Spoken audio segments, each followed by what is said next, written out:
Halo Sobat Film, kali ini Mimin bakal ngebawain alur cerita film berjudul Jakarta vs Everybody. Film ini menceritakan tentang sosok pria berusia 23 tahun yang memutuskan untuk merantau ke Jakarta demi menggapai mimpinya menjadi seorang aktor terkenal. Namun di dalam perjalanannya itu, ia justru terperosok ke dunia hitam ibu kota menjadi pengedar narkoba. Daripada penasaran, kita langsung mulai aja yuk ke ceritanya. Film dimulai saat seorang aktor tambahan bernama Dom diperlakukan tidak adil oleh para kru, yang mana saat itu ia dihajar betulan oleh pemain yang lain. Tidak terima dengan hal tersebut, Dom kemudian menghajar salah satu kru, hingga akhirnya ia pun memilih pergi dari lokasi syuting. Alasan ia merantau ke Jakarta yaitu untuk mengejar mimpinya menjadi seorang aktor terkenal. Tidak putus asa, Dom lalu mendatangi salah satu tempat casting. Namun saat ia diminta untuk berfoto yang hanya menggunakan celana dalam, ia pun sangat emosi dan langsung pergi dari tempat casting tersebut. Bisa dibuka sedikit resletingnya? Tai! Ya Allah, bukan buat... Singkat cerita, setelah belanja di minimarket, Dom melihat seorang wanita bernama Pinkan yang saat itu mobilnya sedang mogok. Dom lalu menawarkan diri untuk mendorong mobilnya. Namun, Dom meminta si Pinkan untuk membayarnya. Sesaat kemudian, Radit yang merupakan pacarnya si Pinkan kemudian meminta Dom untuk membantunya mendorong mobil. Setelah mobilnya nyala, si Dom cuma dibayar goceng. Tai, goceng doang. Dom lalu bertanya ke mereka mengenai tempat tinggal yang murah, karena sekarang ia tidak tahu harus kemana. Di sini mereka berdua lalu mengajaknya pergi ke tempat tinggal yang murah. Dalam perjalanan, Dom memberitahu kalau dirinya adalah seorang aktor yang merantau ke Jakarta. Seriusan aktor? Iya, aktor. Tapi masih coba-coba, Kak. Sesampainya di sana, Pinkan kemudian mengajaknya bertemu dengan ibu kontrakan. Setelah KTP-nya diperiksa, si ibu berpesan untuk tidak boleh memakai narkoba. Nih, 8. Setelah masuk ke dalam, Dom tidak sengaja mendengar pembicaraan Radit yang akhirnya tahu kalau dia ternyata adalah bandar narkoba. Bang, Roni ketangkep. Perlu diketahui, ternyata si Dom ini adalah seorang pemuda yang haus akan... Karena pada saat itu dirinya melakukan VCS dengan seorang wanita. Tiba-tiba Pinkan masuk dan melihat kejadian tersebut. Pakai baju lo. Tak lama kemudian, Radit juga ikut masuk. Karena si Dom ini sudah tidak punya uang, ia pun meminta pekerjaan ke mereka. Meskipun ia sendiri tahu kalau pekerjaan tersebut tidak baik. Gue join ya. Setelah tas dan juga pakaiannya diperiksa, Dom akhirnya diterima kerja mengingat beberapa anak buahnya yang sudah tertangkap oleh polisi. Singkat cerita, Dom diajarkan bagaimana caranya menimbang serta memasukkan narkoba ke dalam bungkus permen.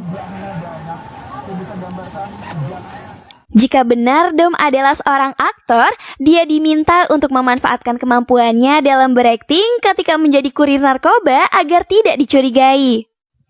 Setelah itu, Dom diberikan HP dan diminta untuk langsung mengganti nomornya jika barang sudah diantarkan. Satu lagi, jangan pernah lu kurang-kurangin tuh barang. Singkat cerita, Dom langsung praktek cara memasukkan barang haram tersebut ke dalam bungkus permen.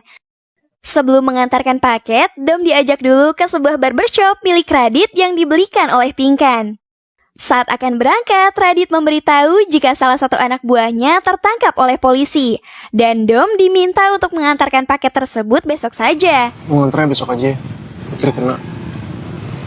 Keesokan harinya setelah janjian, Dom kemudian menyelipkan barang tersebut di bangku kereta. Tak lama kemudian, terlihat seorang wanita yang langsung mengambil barang haram tersebut. Setelah paket diambil, Dom langsung membuang nomor HP-nya. Setiap harinya, Dom disibukkan dengan pekerjaan barunya tersebut. Sore harinya, karena kerjanya sangat bagus, Radit lalu mengajaknya untuk pesta narkoba di kamarnya. Sekarang kita party di kamar gua. Bersama dengan salah satu temannya Radit yang bernama Pai, mereka berempat kemudian langsung memulai pesta narkoba.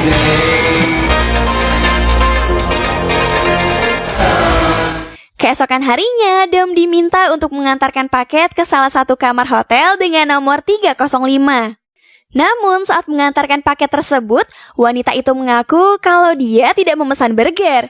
Padahal Dom sudah mengemas barang haram tersebut dalam bentuk makanan.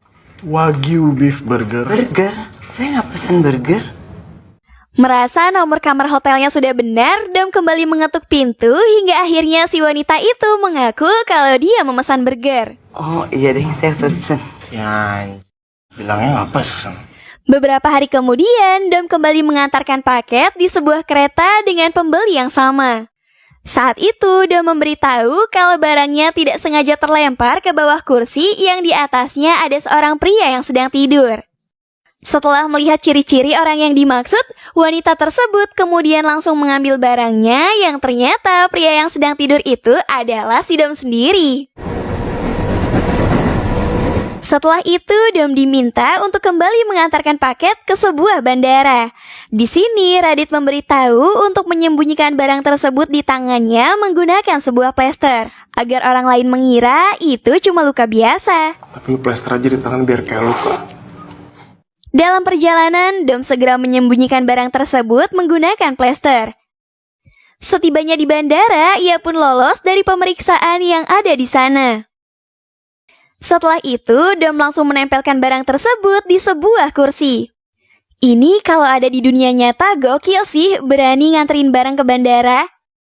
Malam harinya, Dom dan Radit datang ke tempat hiburan malam, yang dimana saat itu Pinkan menjadi DJ di tempat tersebut. Ketika itu, Dom membawa seorang wanita masuk ke dalam sebuah toilet. Setelah keluar, Pinkan yang mengetahui mereka sudah berbuat apa, kemudian menasehati untuk jangan memakai perasaan. Bukan siapa-siapa, Kak. Dan pakai rasa lo. Dalam perjalanan pulang, Radit menuduh kalau Pinkan sudah mulai menyukai Dom. Ia berpikiran seperti itu setelah mendengar pembicaraan mereka sewaktu di toilet. Lu jangan gila deh. Lu becek kan ngeliat dia? Karena si Radit ini orangnya sangat cemburuan, ia pun menyuruh mereka untuk turun. Kemudian Radit menyuruh pacarnya itu untuk mencium si Dom saat itu juga. Sekarang kalian ciuman. Di sini Dom hanya bisa diam karena ia sendiri juga tidak tahu harus berbuat apa.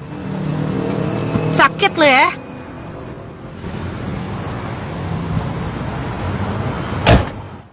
Keesokan harinya, Dom menyamar menjadi pengantar pizza untuk mengirimkan barang ke salah satu pembeli. Saat mengetuk pintu rumah dan dibukakan oleh seorang anak kecil, anak itu bilang kalau ibunya sedang tidak ada di rumah. Setelah masuk ke dalam, Dom terkejut melihat ada seorang bayi. Ibunya bekerja sampai malam meninggalkan kedua anaknya. Di sini Dom merasa sangat kasihan dengan mereka. Sebelum pergi, Dom menyimpan barang tersebut ke dalam wadah yang ada di meja. Suatu ketika, Dom kembali diminta untuk mengantarkan barang. Sambil menunggu barangnya diambil, Dom berpura-pura menjadi pegawai pabrik es batu. Karena barang itu belum diambil juga, ia pun menelpon Radit memberitahukan hal tersebut. Di sini Radit menyuruhnya untuk cepat pergi. Rasanya gue gak enak, Bang. Ya udah lu cabut aja. Baru juga mau pergi, tiba-tiba ia langsung ditangkap oleh polisi. Bawa aja ke kantor. Entah apa yang habis diurus sama si Radit dengan para polisi, namun dia berhasil mengeluarkannya dari dalam penjara. Di dalam kamar, Dom menulis beberapa mimpi-mimpinya di tembok. Mulai dari banyak uang, pacaran dengan Chelsea Islan, main film, ketemu Chico Jericho, tetap Pak Jokowi, dan yang terakhir mengubah hidupnya menjadi lebih baik. Mimpi-mimpi itulah yang sebenarnya sangat ia inginkan. Namun sekarang ia justru masuk ke dunia hitam ibu kota. Singkat cerita, Dom kembali mengantarkan paket kepada wanita yang sama di dalam kereta. Saat akan turun, Dom mulai memberanikan diri untuk berkenalan dengan wanita tersebut yang diketahui bernama Kansa. Gua Kansa. Gue Dom. Setelah bertanya mengenai pekerjaannya, Kansa memberitahu kalau dirinya bekerja di sebuah rumah sakit sebagai perias mayat. Singkat cerita, setelah mereka lumayan dekat, Kansa lalu mengajaknya untuk melihat pekerjaannya sehari-hari. Umur dan bahagia. Buka dikit. Jo. Setelah itu, Dom diajak mampir dulu ke kosannya. Di sana mereka saling bercerita tentang kehidupan mereka satu sama lain. Saat itu, Dom berpikir keras setelah mendengar bahwa penyesalan itu bisa membunuh seseorang. Ada orang sadar kalau penyesalan itu bisa ngebunuh hidupnya. Hari ke hari hubungan mereka terlihat semakin lebih dekat. Dan saking dekatnya mereka... Ya kalian tahulah mereka ngapain. Dah, lagi. Setelah pulang, Dom kembali menonton film action bareng si ibu kos dan juga penghuni yang lain. Sementara itu, Radit hampir saja membunuh pacarnya sendiri setelah tahu kalau dia sudah tidur dengan pria lain. Meski begitu, Radit merasa sangat bersalah mengingat hidupnya selama ini sudah banyak dibantu olehnya. Suatu ketika, saat akan mengantarkan paket, Dom akhirnya bisa bertemu dengan Chico Jericho di lokasi syuting. Dom jelas sangat senang karena akhirnya ia bisa mengobrol dan berfoto dengan idolanya tersebut. Bang, mirip yang mentor dah. Setelah itu, Dom meminta Chico untuk memberikan selamat kepada temannya yang saat ini sedang ulang tahun. Selamat ulang tahun ya. Semoga panjang umur. Dengan santainya, Dom lalu menaruh barang haram tersebut yang kemudian langsung diambil oleh si pembeli setelah ia pergi. 5 menit lagi ya, standby ya. Keesokan harinya, Dom kembali mengantarkan paket kepada seorang wanita yang bekerja di kantoran. Setelah barang tersebut diambil, wanita itu lalu menawarkan sebuah pekerjaan dan dia meminta untuk jangan pernah mengganti nomor HP agar bisa dihubungi. Kamu jangan ganti nomor dong, saya susah banget nyari kamu. Oke.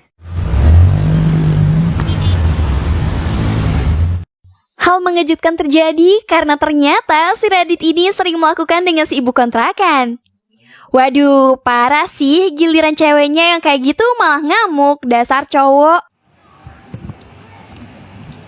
Malam harinya, Dom memutuskan untuk merubah penampilannya layaknya seperti seorang waria.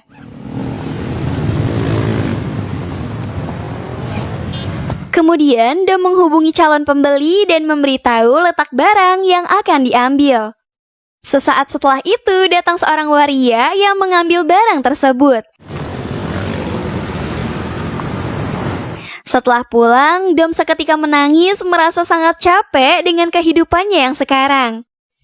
Pagi harinya, Dom meminta izin kepada Radit untuk memperbolehkannya ikut casting. Akan tetapi, Radit langsung mendorongnya yang mana hampir saja terjadi perkelahian.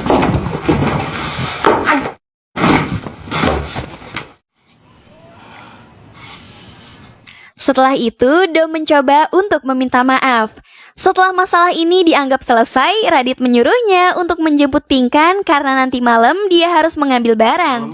Lo yang jemput Pinkan. Gue mesti ngambil barang.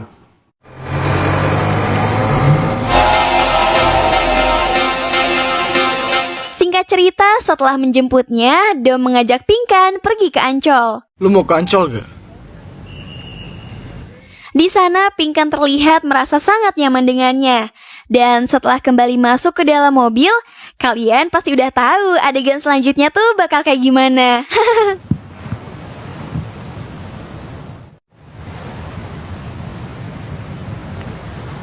Sepulangnya mereka, Dom yang baru saja selesai mandi, seketika dibuat panik dengan suara tangisan si Pinkan.